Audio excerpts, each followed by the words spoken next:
오늘은 무지라는 제목으로 말씀의 은혜를 나누겠습니다. 먼저 제가 오늘 말씀의 제목을 왜 이렇게 정했는지 잠깐 설명을 하면서 오늘 이제 말씀의 본론으로 들어가려고 하는데요. 제가 이제 평상시에 늘 가지고 있었던 제 안에 이제 질문 중에 하나가 이런 거예요. 왜 사람들이 예수를 안 믿을까? 왜 사람들이 예수를 안 믿을까? 라는 그런 질문이에요. 그러니까 세상의 대부분의 사람들이 크리스마스는 즐길지언정 예수에 대해서는 관심이 없거든요. 그죠?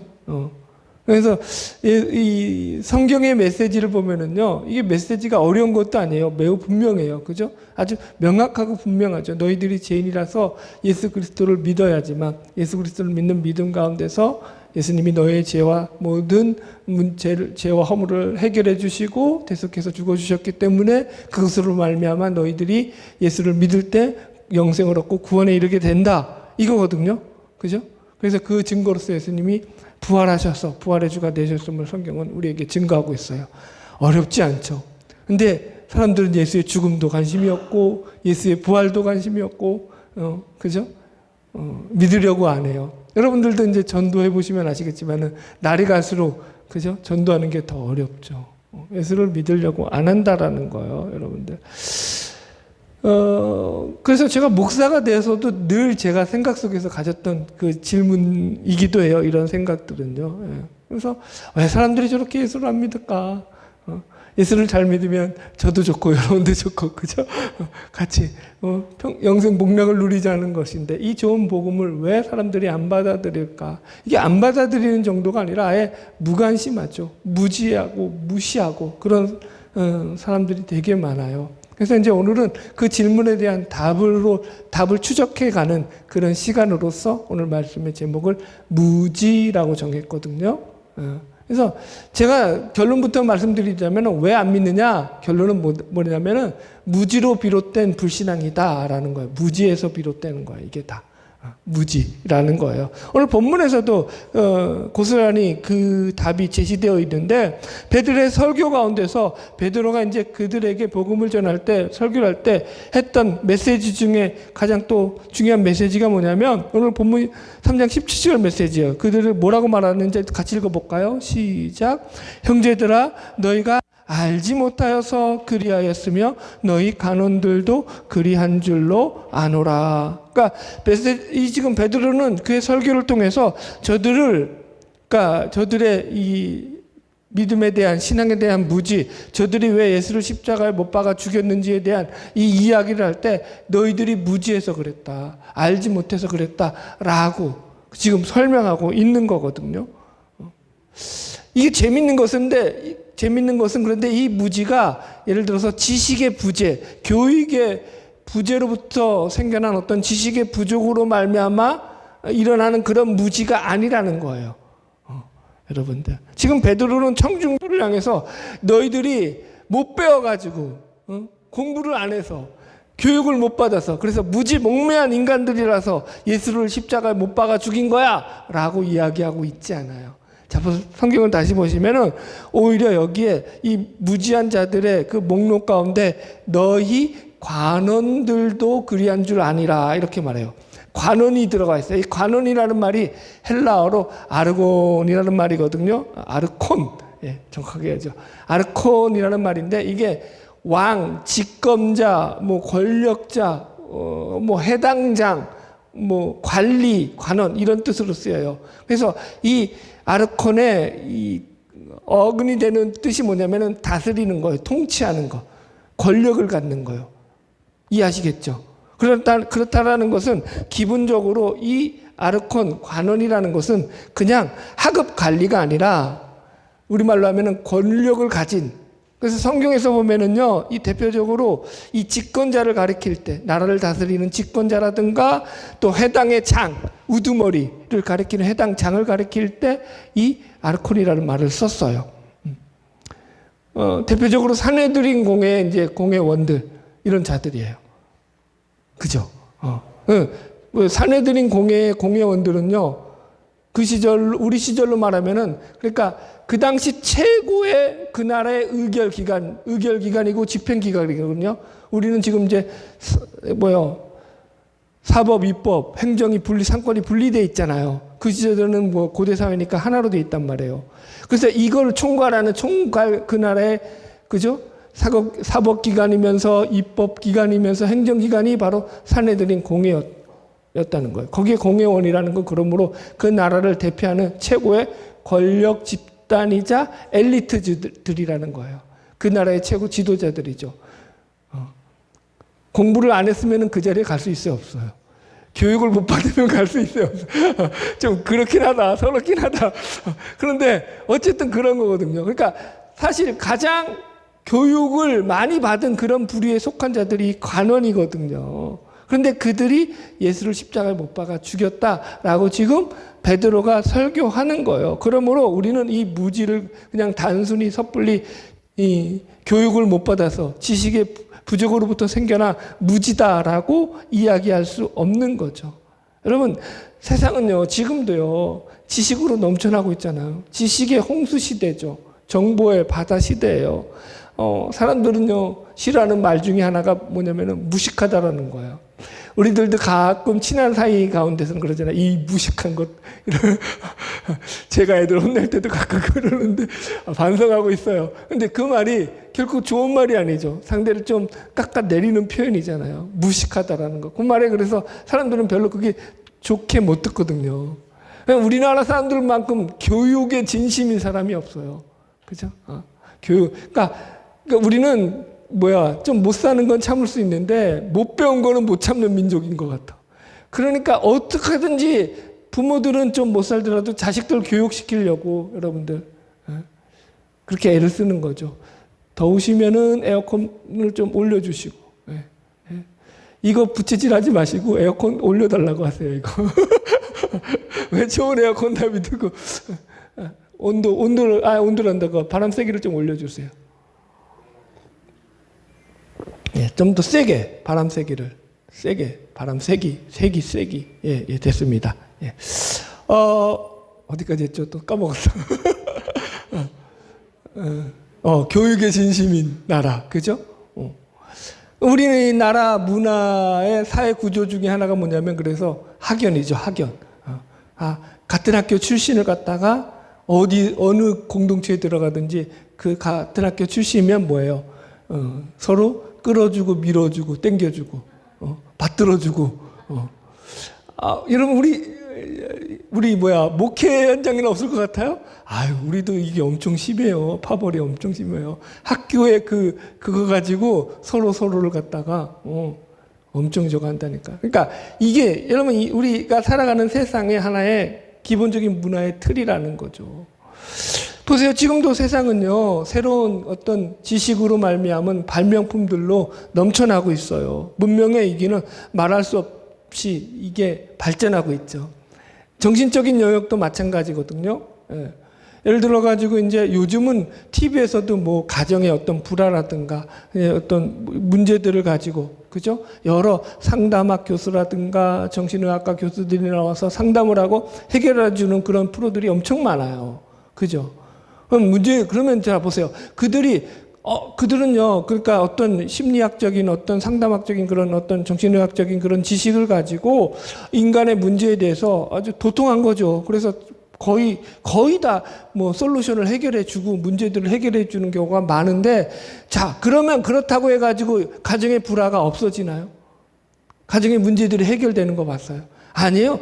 계속해서 인간의 가정은요, 이런 불화와 가정폭력과 그런 가정의 문제들이 끊임없이 발생하고 있더라는 거예요. 전쟁이 여러분들 끊임없이 반발하잖아요. 사회의 갈등과 이런 문제들은요, 지식이 쌓여간다고 해서 사라지지 않더라는 거예요. 끊임없이 발생을 하는 거예요. 저는 감사하게도 우리나라에서 그래도 인류대학이라고 하는 그런 곳에 가서 공부를 할 기회가 있어서, 그래서 거기서 공부도 하고 교육의 혜택을 많이 보았던 사람 중에 하나입니다. 그래서 어떻게 좀 감사한 건데, 어쨌든 그래서 이 교육이 필요하다는 것을 저는 부정하지 않아요. 교육이 너무 가치 있는 그런 어떤 우리에게 그런 부분이 많다라는 것을 저는 인정합니다. 그러나 아무리 그럴지라도 교육 그것 가지고는 다 해결되지 않는다는 것, 인간의 문제 자체가. 우리가 이 지식을 쌓았다고 해가지고 그것이 우리 인간이 가진 근본적인 문제를 해결해 주지 않는다라는 거예요. 보세요. 드론이 개발되고 나니까 그거 갖고 뭐 했죠? 전쟁 무기로 사용하잖아요. 요즘은 유튜브가 발달해가지고 거기 보면은 그 뭐라 그러죠? 드론에 카메라를 달고 전쟁을 그죠? 누비면서 드론이 어떤 유튜브 보니까 이거예요. 드론이 군인들 있잖아요. 폐잔병들 얘네들을 몰아요. 왜? 드론 안에 뭐가 장착돼 있어요? 폭탄이. 그러니까 폭탄을 떨어뜨리려고 딱 폼을 잡고 드론이 쫓아가니까 얘네들이 도망갈 거 아니에요. 적군들이. 도망가서 얘네들을 한 곳으로 몰아놓고는 폭탄을 터뜨려 주기더만요. 잔인하더라고요. 인간이 그렇다고요. 인간은요, 오늘날 발생하는 모든 문제들이 우리가 지식이 없어서 지식의 부재 때문에 발생하고 있지 않다라는 거예요. 자본주의 사회에서 발생하는 고용자와 피고용자의 쟁의 문제들, 점점 골이 깊어져만 가는 부익부 빈익빈의 사회 현상들, 여러분 가정에서도 마찬가지고요. 기성세대와 젊은 세대 간에 그죠? 이 서로 막힌 담이 우리는 상상보다 훨씬 더 깊다라는 걸 알 수 있어요. 기성세대들이 그러면 뭐 열심히 안 살았나요? 그렇지 않아요. 최선을 다해서 살았죠. 그런데 그게 젊은 세대들과의 갈등을 보면은요, 젊은 세대들은 그게 자신들이 볼 때는요, 너무 불합리하고 불공정하고, 그죠? 너무 자기들한테 불리하게 적용되어지는 그런 법들과 제도들이 너무 많은 거죠. 열받죠? 여러분, 이게 지식의 부재에서 생기는 문제인가요? 그렇지 않다라는 거예요. 왜 가정에서는 끊임없이, 그죠? 부부건 부자건 간에 이 부모와 자식 간이건 이 갈등과 불화가 끊이지 않느냐고요. 학교는요. 요즘 재밌는 드라마 나왔잖아요. 참교육이라고. 좀 문화생활 하세요. 속이 시원하더만 다. 그거 보니까. 웹툰으로 나왔대요. 먼저 저도 몰랐는데. 얼마나 여러분 보세요. 학생들로 인해 가지고 이 뭐라 그럴까요? 교사들의 인권, 선생님들의 인권이 그죠? 교권이 침해받는 경우가 얼마나 많냐고요. 그러면 학생들은 피해가 없냐고요? 아니라니까요.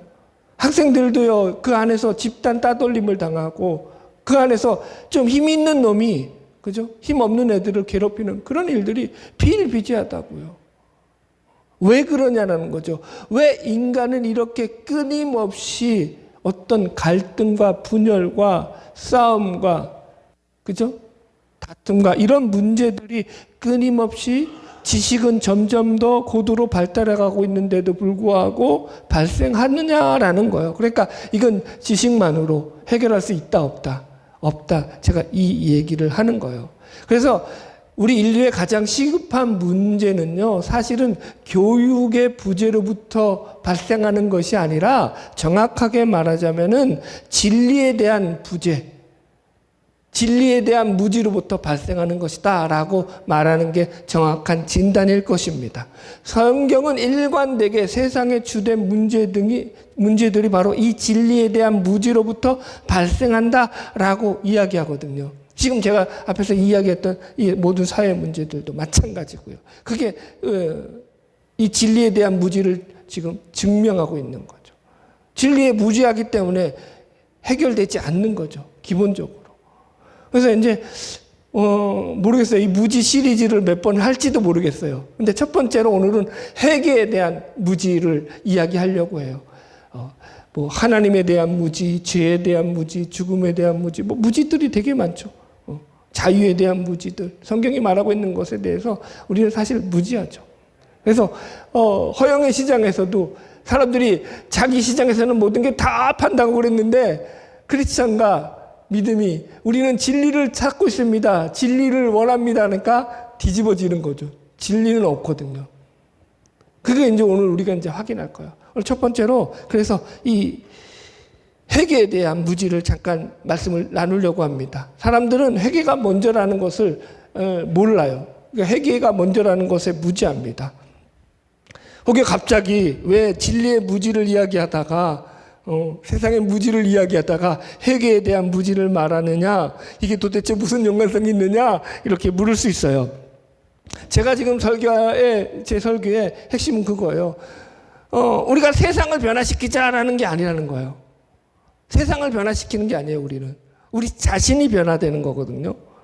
진리에 대한 무지를 이야기했던 것은 세상이 그렇게 잘못된 길을 가고 있는데 그것에 어떤 출발이 되고 그의 근본적인 원인을 제공하는 것 중에 하나가 바로 우리 먼저 믿는 우리들, 신자들이 진리에 대해서 똑바로 알고 그것을 가지고 세상 속에 들어가서 빛과 소금으로 살아내지 못하기 때문이다라고 저는 진단을 하는 거거든요.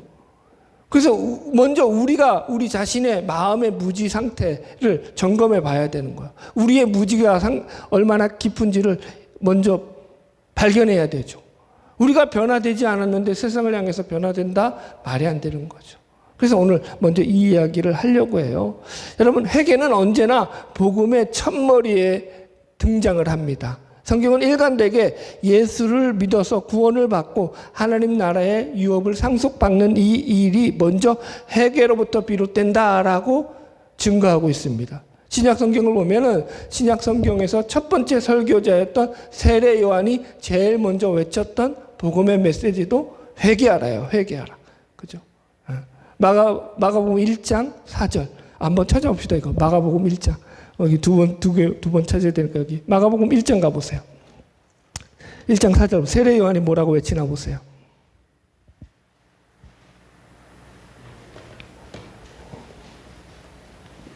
마가복음 1장 4절.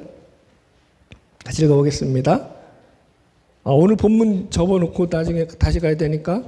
자, 가셔야 돼요. 자, 시작. 세례 요한이 광야에 이르러 제사함을 받게 하는 회개의 세례를 전파하니. 회개의 세례를 전파했다고. 제사함을 받게 하려고. 이 문제가 가장 시급하다라고 봤다라는 거죠. 그죠? 이건 예수님도 마찬가지예요. 예수님이 공생애 시작하시자마자 제일 먼저 했던 일도 이 일이에요. 마가복음 1장 15절 보세요. 14절로 15절 같이 읽읍시다. 시작. 요한이 잡힌 후 예수께서 갈릴리에 오셔서 하나님의 복음을 전파하여 이르시되 때가 찼고 하나님 나라가 가까웠으니 회개하고 복음을 믿으라 하시니라. 제일 먼저 너희들이 해야 될 게 뭐다? 믿음이 먼저냐 회개가 먼저냐? 회개하고 믿어라. 믿고 회개하라가 아니에요. 이거 순서 중요해요. 아니 목사님 그게 그거 아닌가요? 아니 그게 그거면 성경은 믿고 회개하라 이래도 되잖아요. 그런데 성경에 어디 믿고 회개하라는 말이 있어요? 회개하고 믿으라는 말이 있어요. 전부 다 회개하고 믿으라는 거예요. 회개하고 믿어라. 회개가 있어야 된다라는 거예요. 자, 오늘 본문에서 베드로의 설교 속에서도 이 부분이 명백히 나오거든요. 자, 베드로 설교 다시 한번 다시 사도행전 2장 가보세요. 베드로의 첫 번째 설교에서도 제일 강조했던 말씀 중에 하나가 회개하라는 거예요. 사도행전 2장 37절. 사도행전 2장 37절. 자, 사도행전 2장 37절로 8절 같이 읽어봅시다. 시작. 그들이 이 말을 듣고 마음에 찔려 베드로와 다른 사도들에게 물어 이르되 형제들아 우리가 어찌할꼬 하거늘 베드로가 이르되 너희가 회개하여 각각 예수 그리스도의 이름으로 세례를 받고 제사함을 받으라. 그리하면 성령의 선물을 받으리니. 뭐 했다고요? 사람들한테 가장 너희들이 먼저 해야 될 일이 뭐냐? 회개하고 예수를 믿어서 제사함을 받으라는 거예요. 그죠? 회개하라는 거죠. 자, 여기 그 두 번째 설교는 오늘 본문에 나오는 3장 19절도 마찬가지예요. 같이 봅시다. 사도행전 3장 19절 시작. 그러므로 너희가 회개하고 돌이켜 너희 죄 없이 함을 받으라. 이같이 하면 새롭게 되는 날이 주 앞으로부터 이를 것이다. 그죠? 회개하면 너희들에게 죄 없이 함을 받고 그러면 너에게 새롭게 되는 날, 유쾌한 날이 이를 것이다. 지난주에 설명 안 했는데 이거 보충 설명하면 유쾌한 날이라는 게 뭐냐면은 이게 한여름 진짜 습도가 엄청나게 높고 찌는 더위 가운데서 숨쉬기도 힘든 그런 그죠? 뭐랄까 꽉 막힌 그런 어떤 숨도 제대로 쉴 수 없는 그런 환경 가운데서 새로운 공기, 새로운 바람이, 신선한 바람이 유입해 들어오는 것이에요. 원어적인 의미가. 유쾌한 날이라는 게. 숨을 쉬는 날이에요. 신선한 공기로 숨을 쉬는 것. 이걸 제가 이제 금요기도회 때는 이건 선풍기가 아니라 에어컨이다 이랬어요. 예. 선풍기는요, 그냥 공기 중에 있는 공기를 순환시키는 거예요. 찬바람이 아니라. 이해하셨죠? 공기의 순환으로서 그 공기가 똑같은 공기가 흘러나오는 거예요. 그렇기 때문에 덥고 습한 그 날에는요, 선풍기는요, 선풍기로서의 작동을 못해요. 그죠? 그런 날 선풍기 틀면 어떻게 해요? 선풍기에서 시원한 바람 나오던가요? 더운 바람 나오던가요? 더운 바람. 그죠? 그런데 에어컨은. 예. 그래서 이게 유쾌한 날인 게 에어컨 같은 거예요. 에어컨 같은 거. 그러니까 공기가 전혀 다른 공기가 유입된 거예요. 시원한 공기로. 유쾌한 날이라는 게 그거예요. 우리가 회개하고 예수를 믿을 때 우리 안에서 그런 새 생명이 솟아나고 새 바람이 일어나는 그런, 그래서 옛날 목사님들 신바람 무슨 그런 거 많이 하잖아요. 성령의 바람 그런 거 많이. 그래 하여튼 비슷한 거예요. 우리 안에 그런 인생의 새 바람이 불어서 우리의 삶이 새 생명을 가지고 기쁘게 살게 되는 거예요. 예, 여러분들. 이렇게 성경은요, 일관되게 너희가 회개하라. 그러면 너희에게 유쾌한 날이 이를 것이다. 너희가 성령을 받을 것이다. 하나님 나라를 유업으로 받을 것이다. 이렇게 지금 계속적으로 얘기하고 있다는 거예요. 그래서 제가 늘 강조했죠. 지난주에도. 예. 회개 없는 구원, 회개 없는 믿음이 있다, 없다? 없다. 예수는 회개하고 믿는 것이다. 이 얘기했어요. 그러니까 여러분들 보세요. 오늘날 우리 한국교회만 얘기합시다. 내가 세계교회는 알지도 못하지만 오늘날 우리 한국교회에서, 그러니까 사람들 앞에서 우리 기독교가 많이 좀 그죠? 부정적으로 평가받고 있다고 봐야 되잖아요. 사람들이 그렇게 좋은 시선으로 안 보죠. 저것들 왜 이렇게 이기적이냐, 자기들밖에 모르냐, 그런 이야기를 많이 들어요. 왜 그런 얘기를 들을까? 우리가 생각해보면, 물론 이건 여러 가지 원인도 있고 이유도 있고 다양하지만, 저는 이제 그 중에 하나가 바로 우리가 우리 교인들 가운데서 회개 없이 예수를 믿는 그런 교인들이 많기 때문에 발생하는 현상이다라고 생각해요. 예수를 회개 없이 믿으니까 이런 부분이 생겨나는 거거든요. 여러분, 회개라는 것은요, 오해가 있는 것 중에 하나가 뭐냐면은, 내가 교회 나오면 저절로, 교회 나와서 예배드리고 말씀드리면 저절로 회개가 이루어진다라고 생각한다라는 거예요.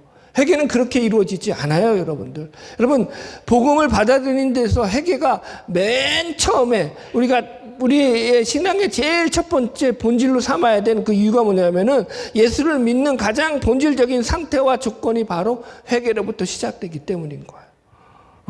무슨 말이냐? 내가 그리스도인이 되었다, 내가 성도가 되었다, 이 말은 내가 하나님 앞에서 회개한 신자가 되었다 라는 그런 말과 동의어가 되는 거예요. 어떤 분들이 이렇게 질문할 수 있어요. 목사님, 교회에 나와서 어느 정도 말씀을 듣고 깨닫고 배우고 난 뒤에 회개해도 되지 않을까요? 그래도 괜찮지 않겠습니까? 여러분, 어떠세요? 죄송하지만 그렇지 않아요. 여러분이 교회에 나오는 이상, 교회에 나왔으면은 제일 먼저 여러분들이 하나님께 구하고 찾아야 될 것이 바로 회개의 영이에요. 회개하는 마음이에요. 상한 심령이라고 표현을 해요. 그래서 성경. 이게 안 됐잖아요? 그러면 나머지 모든 것들은요, 모래 위에 쌓는 그런 거예요. 헛된 거예요. 쌓아봤자 소용이 없어요. 여러분들. 바울이 위대한 전도자잖아요. 그리고 설교가였잖아요. 바울이 여러분 디모데 전서를 보면은 그의 고백 속에서 늘 했던 고백 중에 하나가 뭐냐면, 자신이 죄인의 개수라는 거예요. 자신이 과거에 해방자고 핍박자고 포행자였다라는 거예요. 읽어드릴게요. 디모데전서 1장 13절이에요. 내가 전에는 해방자여 핍박자여 포행자였으니 도리어 긍휼을 입은 것은 내가 믿지 아니할 때에 알지 못하고 행했음이라. 보세요. 왜 그랬다고요? 바울이? 제가 알지 못하고 자기도 그렇게 했다는 거예요. 그 무지 때문에, 진리에 대한 무지 때문에 오히려 하나님을 대적하고 하나님을 믿는 자들을 핍박하고 자기는 그게 하나님을 잘 믿는 일이라 생각하면서 그렇게 믿었다라는 거예요. 그러면서 15절에 내가 죄인 중에 개수니라. 이 개수라는 말이 헬라어로 프로토스예요. 앞에 나선 자, 대표하는 자. 그러니까 누구보다도 그죠? 예수 핍박하는데 앞장서서 열심과 열의와 성의를 가지고 그 일을 했던 그런 자였다. 왜 했다고요? 진리에 무지했기 때문이다. 그러니까 자 보세요. 회개라는 것을 자꾸 그러니까 쉽게 말하면 그도 회개하지 않았던 거예요. 열심히 율법을 지키고 열심히 그죠? 자기는 계명을 지키고 율법의 의로는 흠이 없을 만큼 그렇게 자기가 선하게 살았는데도 불구하고 회개 없이 하나님을 믿는 그런 부류의 한 인간이었다라는 거예요. 여러분 교회 나와서 말씀을 듣다가 어느 날 저절로 회개되겠지? 아닙니다. 아니에요. 여러분들이 교회 나와서 말씀을 들을 때 제일 먼저 우리 교회 모두 성도들은 그 마음을 가지셔야 돼요. 내 전생애를 통해서 하나님과 내가 회개하는 이 삶을 이어갈 수 있게 해달라고. 회개의 삶으로 살아내게 해달라고. 회개하는 영을 나에게 부어주시고 나의 죄인됨을 주님 앞에 고백하며 살아가게 해달라고. 제가 이제 제일로 안타까운 것 중에 하나가 오늘날 교회의 강단에서 이건 뭐 서구 유럽도 마찬가지고요. 한국 교회도 마찬가지고요.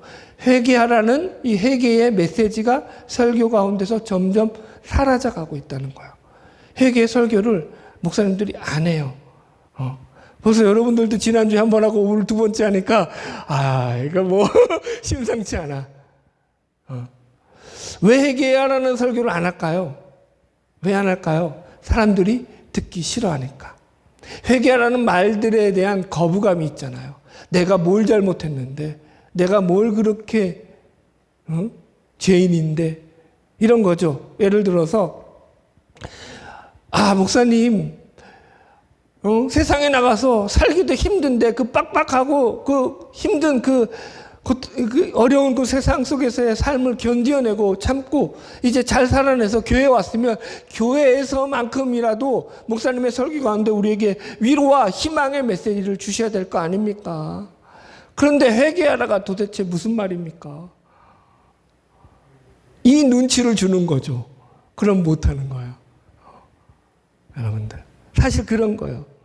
제가 지난주 그래서 설교의 마지막 결론에서도 말씀드렸지만은 회개는요, 여러분들 이거 회개라는 이 메시지는요, 사실은 성경에서 나오는 여러 메시지들 중에 가장 축복의 메시지예요. 가장 복된 메시지예요. 왜냐하면 회개하라는 이 메시지의 결과가 뭐죠? 결과값이 뭐죠? 구원이잖아요. 영생이잖아요. 회개해서 죄 없이 함을 받고요. 회개해서 예수를 믿게 된 거예요. 회개해서 구원을 얻게 되고요. 하나님 나라를 유업으로 받게 돼. 회개해야지만 이루어지는 거예요. 그런데 이 중간 과정을 다 빼버리는 거예요. 이 첫 번째 과정을 빼버리는 거예요. 회개하고 믿어야 되는데 이 과정이 없이 그냥 중간에 그냥 교회 봉사하고 무슨 말씀 공부하고 성경 공부 열심히 하고 전도하고 기도하고 다 해요. 그런데 그게 회개 없이 이루어지는 거는 뭐예요? 시작이 아예 잘못된 거예요. 시작이 없는 거예요. 그러니까 이렇게 표현할게요. 이제 100m 달리기를 하는 거예요. 100m 달리기를 하는 거예요. 그러니까 세계대회에서. 그러면은 100m 출발선에서 뛰어야 될 거 아니에요. 그런데 출발선에서 안 뛰는 거야. 한 발 앞에, 한 두세 발 앞에 가서 뛰는 거야. 한 10m 앞에서 뛴다고 생각해 보세요. 그리고 요이 땅하고 뛰었어요. 결승선에 그래서 1등으로 들어갔다고 합시다. 상 받을 수 있어요, 없어요? 왜요? 시작 자체가 틀렸기 때문인 거죠. 회개라는 게 그런 거예요. 그러니까 우리 이거 정말 잘 배우셔야 돼요, 여러분들. 저는 여러분들에게 줄 수 있는 최고의 복음의 메시지가 바로 이 회개라고 생각합니다. 또 어떤 분들은 이렇게 생각해요. 목사님 한번 회개했으니까 다 된 것 아니냐. 나 회개하고 예수 믿었으니까 그럼 회개하고 예수 믿지 안 그런 사람 누가 있냐. 그렇게 또 대답을 할 수 있어요. 여러분 이렇게 설명을 할게요. 우리 개신개혁교회죠. 개신교회의 종교개혁의 창시자였던 마틴 루터가 95개조의 신학 반반문을 카톨릭을 대해서 반반문을 쓸 때 가장 핵심적인 몇 가지 논제들이 있었어요. 그 논제 중에 하나가 바로 이 회개예요. 회개의 문제들. 면죄부와 관련해서. 이 마틴 루터가 그래서 이 회개를 아주 중요하게 생각했다니까요. 그러면서 뭐라고 말했냐면은 그의 유명한 말 중에 하나가 신자의 전생에는 회개의 삶이다. 신자의 전생에는 무슨 삶이다? 회개의 삶이다. 내가 한번 회개했으니까 그거 아니라는 거예요. 마틴 루터는요, 삶의 전적인 변화가 따라오지 않으면 그건 진정한 회개가 아니라고 해요. 그냥 카톨릭에서 말하는 고해 성사적인 그런 고백만으로는요, 회개가 아니라는 거예요. 그래서 이걸 물론 교리적으로 가면 칭의적 회개가 있고 성화적 회개가 있고 조금 복잡하긴 하지만 그거 다 몰라도 돼요. 몰라도 되고 더 중요한 것은 내 삶 속에서 날마다 하나님 앞에 반복적으로 나의 죄를 고백하며 회개하는 삶을 이어가야 한다라는 거예요. 이게 있어야 되는 거예요. 사도행전 20장에 가면은요, 이제 바울이 3차 전도 여행을 마치고 이제 예루살렘으로 다시 이제 선교복을 하러 들어가거든요. 이제 사실은 죽으러 들어가는 거죠. 그럴 때 이제 시간이 없으니까 이 에베소 교회에서 3년 동안 가르쳤지만 이 에베소 교인들을 만나지 못하고 밀라도에서 이제 이 에베소 장로들을 초청을 해요. 야, 너희들 내가 시간이 없으니까 너희들 여기서 나를 만나자 해가지고 밀라도에서 에베소 장로들을 만나서 그들과 마지막으로 회포를 풀면서 하는 이야기 중에 바울이 이런 말을 해요. 한번 찾아봅시다. 사도행전 20장 20절 가보세요. 사도행전 20장 20절.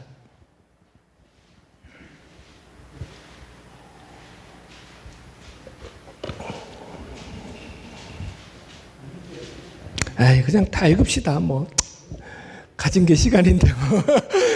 사도행전 20장 17절부터 20절까지 그냥 21절까지 쭉 읽읍시다.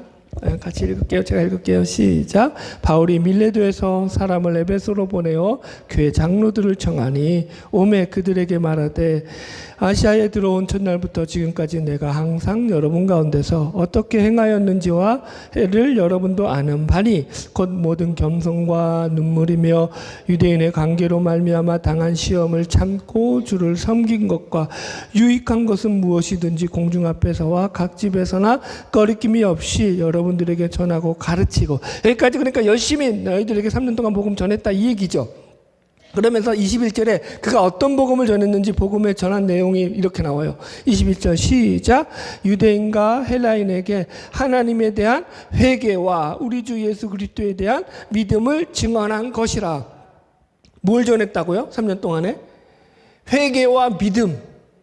회개와 믿음 이 두 가지를 너희들에게 끊임없이 내가 얘기했어. 전했어. 이게 복음의 메시지였어. 내가 너희들에게 전하는 모든 거였어. 라고 이야기하더라는 거예요. 그러니까 이 회개와 복음의 메시지는요, 회개와 믿음이라는 이 중요한 메시지는요, 한번 들었다고 해서 끝날 문제가 아니라는 거예요.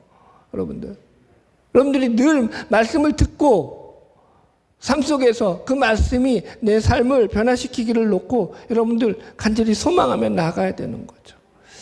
결론의 말씀입니다. 오늘 무지라는 제목으로 말씀을 나누었습니다. 세상은 문명의 이기에 대한 지식들로 넘쳐나고 있지만 정작 진리에 대해서는 무지하다라는 말씀을 드렸습니다. 그래서 진리에 대한 무지로서 제가 제일 먼저 이 회개에 대한 주제를 가지고 이 무지를 다루었습니다. 왜냐하면 이 무지는 세상 사람들의 무지함을 넘어서서 교회에 나오고 있는 모든 신자들에게도 해당되는 그런 무지이기 때문인 거예요. 당연히 교회에 나오니까 나는 회개했어. 당연히 나는 교회에서 말씀을 듣고 예배를 드리니까 나는 회개한 사람이야 라고 생각한다라는 거, 이거부터 깨야 된다는 거. 이거 무지한 거예요. 회개는 그렇지 않아요, 여러분들. 철로 역정 비유 들어드릴게요. 철로 역정에 보면 무지가 마지막에 나름대로 이제 천성문까지 이르러가지고 천성문을 두드리게 되잖아요. 그러니까 두 천사가 나왔죠, 여러분들. 그러면서 이제 하나님이 너희들 그래 너 여기 들어오려면은 그 표가 있어야 되는 거죠. 그죠? 이 표를 갖다가 보여줘라. 증거표를 보여줘라 하는데 표가 있어요. 그게 뭐예요? 회개와 믿음의 표예요. 그 표가 있어요, 없어요? 없죠. 그러니까 당장 하나님께서 저것을 저기 저 바깥 어두운데 지옥으로 떨어뜨려라 해가지고 두 천사가 그 천국문에서 그 무지를 끌고 나와서 저 지옥의 나락으로 떨어뜨리는 그런 장면이 철로역정 1부의 마지막 장면이죠. 그러니까 이 무지는요, 어떻게 보면은요, 가장 불쌍한 사람인 거예요.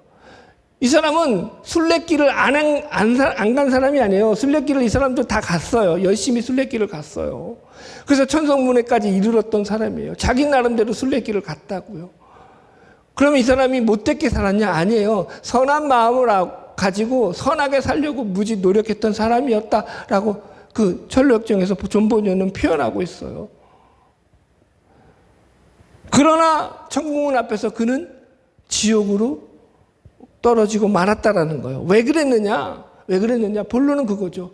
그가 복음에 대해서 무지했고 진리에 대해서 무지했고 자신의 선한 마음으로 얼마든지 천국에 들어갈 수 있을 것이라고 착각했기 때문이라는 거예요. 그는 예수를 믿는 자신이 선하다라고 생각했기 때문에 한 번도 회개를 생각해 본 적이 없었다고요. 제가 늘 설명해. 제가 뭐라고요? 제가 자기중심성. 다른 말로 해서 죄는 뭐냐면 나는 괜찮아. 나는 괜찮은 사람이야. 라고 생각한 거예요. 자기 자신에 대해서 나는 괜찮은 사람이야. 라고 생각하는 게 죄예요. 사도 바울이 뭐라 그랬다고요? 나는 죄인 중에 괴수입니다. 여러분 이거 바뀌셔야 돼요. 여러분들. 저는 저와 여러분이 무지와 같은 이런 비참한 길을 가지 않기를 소망합니다. 무지는 오늘날로 말하면 열심히 교회 나오면서 교회 봉사 열심히 하면서 자기 나름대로 선한 그런 마음을 가지고 신앙생활을 열심히 했던 사람이에요. 그런데 뭐가 없었다고요? 회개가 없다고요. 회개가. 여러분들. 오늘 우리가 그래서 다시 생각해 보아야 될 게 이거죠. 나는 정말로 진정으로 하나님 앞에서 회개한 자가 맞느냐? 나는 자기중심성을 내려놓고 예수의 제자로서 예수 증인으로서 나의 삶의 길을 걸어가고 있느냐? 하나님과 관계된 삶을 살아가고 있느냐? 이거 물으셔야 돼요. 이거 놓치면 안 돼요. 저는 제가 할 수 있는 한 최선을 다해서 여러분들에게 복음의 말씀을 전했습니다. 바라기는 저와 여러분의 삶을 통해서 전생애가 회개로 이어지는 복된 삶이 되기를 바랍니다. 회개가 그냥 이게 내가 바보가 되는 게 아니에요. 내가 죄인이라서, 내가 멍청해서, 내가 죄를 많이 지어서 많이 아니라니까요. 내 안에 있는 그 쓰레기통을요 치우는 행위예요. 인간의 더러운 거 있잖아요. 추악한 것들, 죄악들, 미움, 시기, 질투, 다툼, 분노, 분열, 불평, 원망, 한숨, 절망, 자포자기, 열등감, 우월감, 뭐 끝도 없죠. 이 쓰레기 이걸 어떻게 치우실 건데요? 회개라는 그런 고백을 통해서 내 믿음이라고 하는 그 쓰레기통에다가 이걸 잘 담아 놓으셔야 돼요. 내 마음에 이 마음이 정리가 돼야 돼요. 이걸 쓰레기통에 담고 있지 않으면요, 이걸 치워놓지 않으면요 어떤 현상이 나올까요? 나는 예수를 믿는데도 내 안에 있는 분노가 폭발해가지고 마음껏 활개치죠. 나는 예수를 믿는데도 내 안에 있는 불평이 폭발을 해가지고. 더러운 집과 깨끗한 집의 차이가 뭐라고요? 더러운 집이 쓰레기가 없는 게 아니라 쓰레기를 잘못했네요. 더러운 집과 깨끗한 집의 차이가 뭐라고요? 더러운 집은 쓰레기가 밖에 나와 있는 게 더러운 집이고요. 깨끗한 집은 쓰레기가 없는 것이 아니라 쓰레기를 쓰레기통에 잘 숨겨둔 집이 깨끗한 집이라고요.